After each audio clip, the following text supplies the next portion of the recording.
mornings, but I've had lots of appointments today, and I've also gone live across on my Facebook page, Marianne Hanson Counselling Service. I went live on my personal Facebook page, Marianne Hanson. Then I went live on my Instagram, Marianne Hanson Counsellor. And then I've made some other videos, so I'm here. I did say that I'm going to stick to, this is part of what I'm talking about today as well. It's about showing up and sticking to your promises and maintaining habits. Every Monday I've been going live at different times, but I've stuck to that promise and that commitment of going live across all of my platforms on a Monday. So what I'm going to talk about in this video is maintaining good habits to beat low moods or depression. So everyone that's joining, thank you. I've already got a thumbs up, and I've literally only said one word, but thank you for giving me the like already, and thank you for joining on the live stream. Anyone that joins as well, watches the replay, then that's okay as well.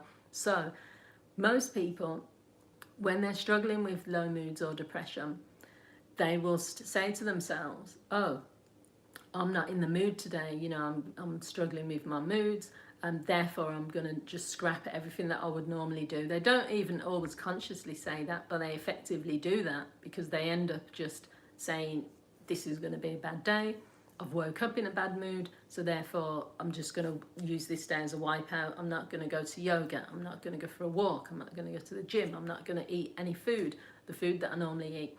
And you have to think that if you've got depression, or if you struggle with low moods, sometimes it comes out of nowhere. Sometimes it is you don't know. You might go to bed and you've had a good day, and then you wake up in the morning and you're not having such a good day. Anything can happen, because part of it is to do with your brain activity, and part of it is also influenced by many other factors. It could be the medication, it could be the environment you're in, it could be the littlest thing that will trigger you that day, it could be hormonal, if you're going through like hormonal things. There's so many things that can affect your mood that you can't wait until you're in optimal best mood to then make decisions. You know, it's just because you'll be waiting, it's just, you can't predict sometimes how you're going to feel. I mean, I'm sort of, okay, on the majority of times I'll wake up and I'll be in a fairly good mood, or I'll be in an okay mood. It will either be neutral, I don't feel good, I don't feel bad, I just feel okay, or it will be, I feel really good today.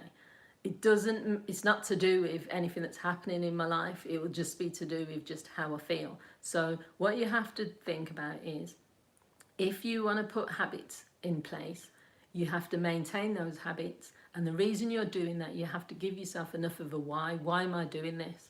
You know, if I've decided that yoga makes me feel good, or that eating healthy makes me feel good, then the why is that I feel better. So that's a good example for me. I don't do exercise. I do a little bit of stretches, a bit of yoga. I went to Pilates once last year.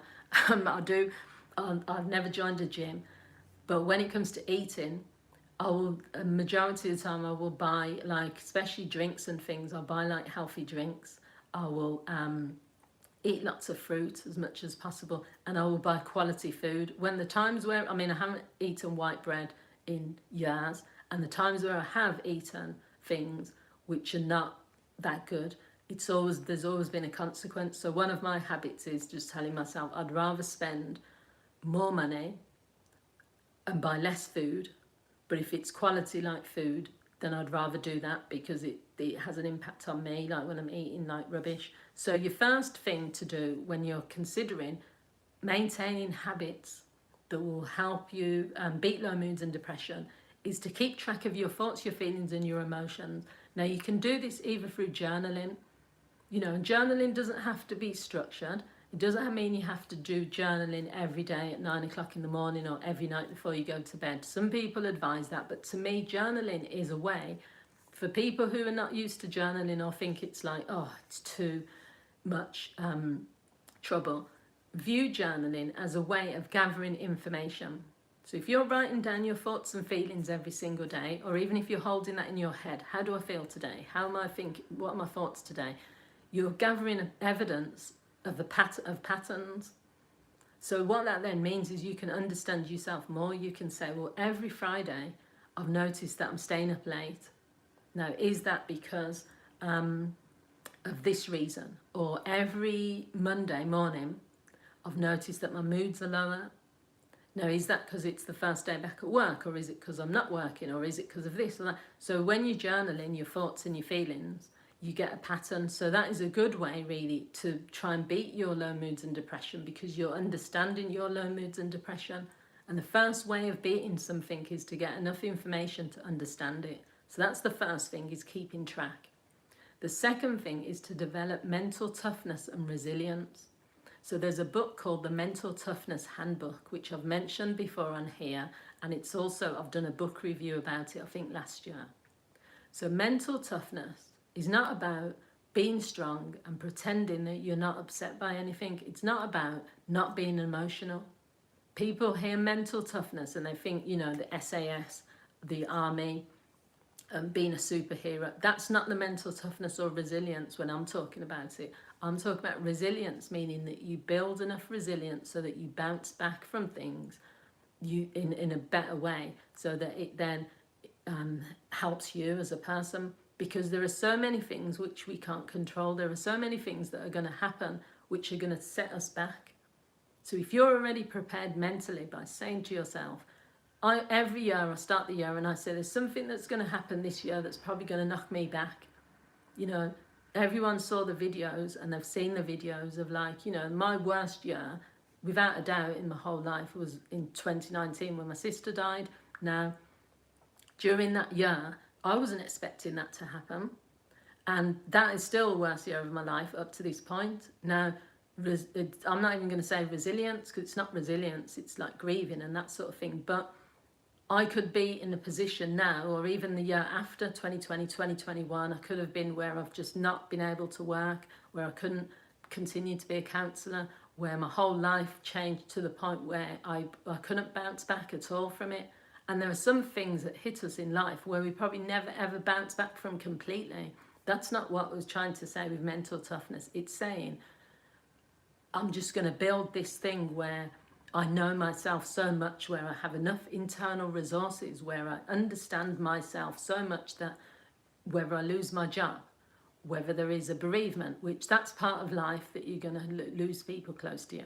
A relationship is going to break up. That's part of life. The majority of people are not going to get through life without some type of major event affecting them. So building mental toughness is just where you say, I'm not going to let this lead to depression. I'm not going to let this lead me down a path where I'm feeling, you know, suicidal or anything like that. So mental toughness just means you accept life goes in ups and downs. So when you're having a really nice ride in life, right, I don't know, that doesn't even make sense, a ride in life. When things are going smooth in life, for me, I'll just grab it. I'll grab all the nice opportunities. You know, if I'm out with my nieces, nephews, I'm out with friends, if I'm having a positive experience, I'm not thinking, oh, this isn't going to last. I'm not thinking, oh, I wish this was every day. I'm thinking, this is happening right now. I'm just going to grab it, because you don't know what's going to happen next.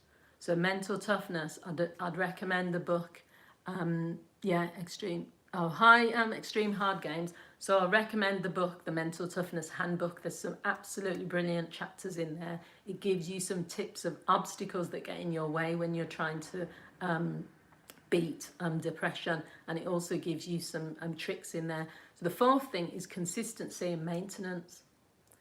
Anything that you need to put into your life that will improve your life takes maintenance, but it takes consistency. So you have to do things in a consistent way so that your brain then can automate those things and it can become automatic, but also so that you recognize that I can't just go to the gym for one day and then I'm going to feel good.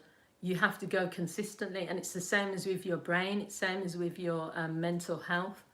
You can't just journal one day and then leave it. You can't just do the affirmations one day. You can't do the mirror work and just do it one day. All these things I'm talking about as well, I've got videos about that I've been making over the years. All the things I'm talking about, I've done these things with my clients. I'll set them a task and then they'll come back the following week, and maybe they haven't been able to go out every day and gone for a walk. Maybe they haven't been at someone even today, they wasn't able to do mindfulness for 5 minutes every day. It's not about someone judging you and saying you must do these things and you have to. It's about saying, if you're struggling with low moods, if you're feeling depressed, have you tried Hi, I'm Mark. Have you tried, you know, getting up and moving around? Have you tried like the stretches? Have you tried putting on music? Have you tried watching certain things that will probably help you? Have you tried listening to audiobooks? You know, it's just trying lots of things and you choosing the habits, which is the next one. You know, choosing 1 to 3, between 1 and 3 daily habits or weekly habits that you can consistently put in place. I think I talked about that. Meditation, exercise, socializing. You know, don't choose too many that will overwhelm you. Don't choose 20 different things that you can do. Choose 1 or 2 or 3. Oh, thank you. Thanks, Mark. Choose 1 or 2 or 3 things that you can consistently do. So I work from home a lot, and I also do a lot of sitting down. Neither of those things is good. So I do my yoga stretches because I've got them all on my Facebook page. So I'll try and do my stretches every day at least. I'll try and go for a walk at least minimally 3 times a week. Sometimes if I've got no clients, it will be for longer. Other times it might just be for shorter, but I will try to do that. I try and meet up with friends and family. It's okay to let you know that I'm a girl.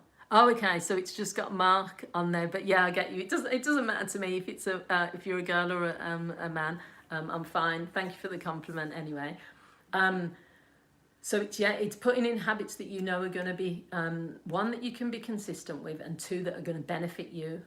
When I spend time around my family, even if like I've had to book and plan with them, you know, my nieces and nephews, they're off, they're doing things, they're living life, and I keep popping up in their DMs, and I'm like, in the WhatsApp, when are you free? When are you free? And they'll be like, I'll let you know. When are you free? When are you free? And I keep bothering them until they say, I'm free.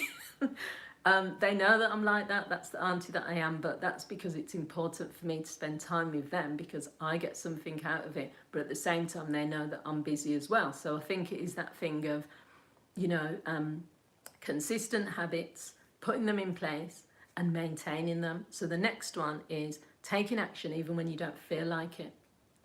So that just involves really stop waiting to feel motivated. There's so many things we have to do in life where we don't feel like it. I don't feel like going shopping a lot of times, but you know what? There's times where I'll order food because it would just be easier.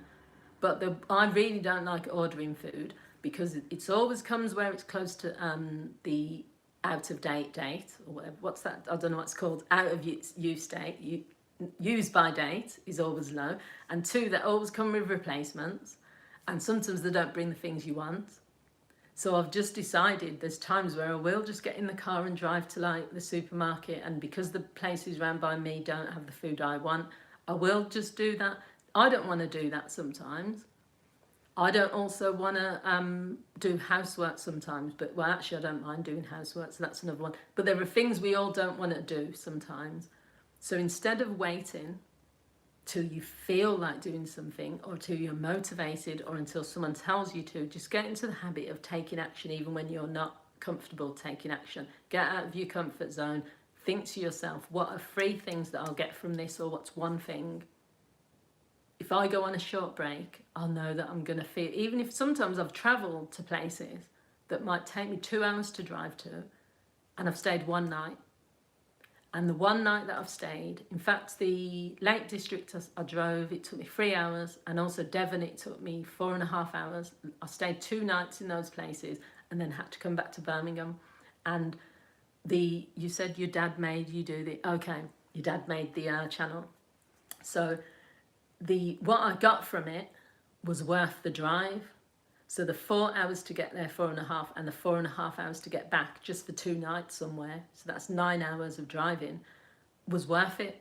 Because being in the Lake Districts, when you live in Birmingham, you'd understand, living in a city where it's always busy, where there's no green, where it is, I love it, because I live here and I love the city, but oh my gosh, when I go into the countryside, it's like I'm a zombie. I sit and I stare out the window. I don't have the TV on. When I go on short breaks, the TV does not go on. I stare at the scenery, and the Lake District, I'll just say this to anyone, is one of the most beautiful places I've ever been to.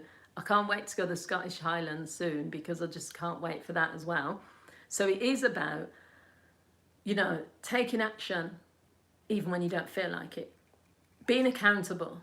getting someone, you know, your counsellor, your family, your friend, to hold you accountable, holding yourself accountable. And the final one is censorship. You know, you can limit things or you can block things out.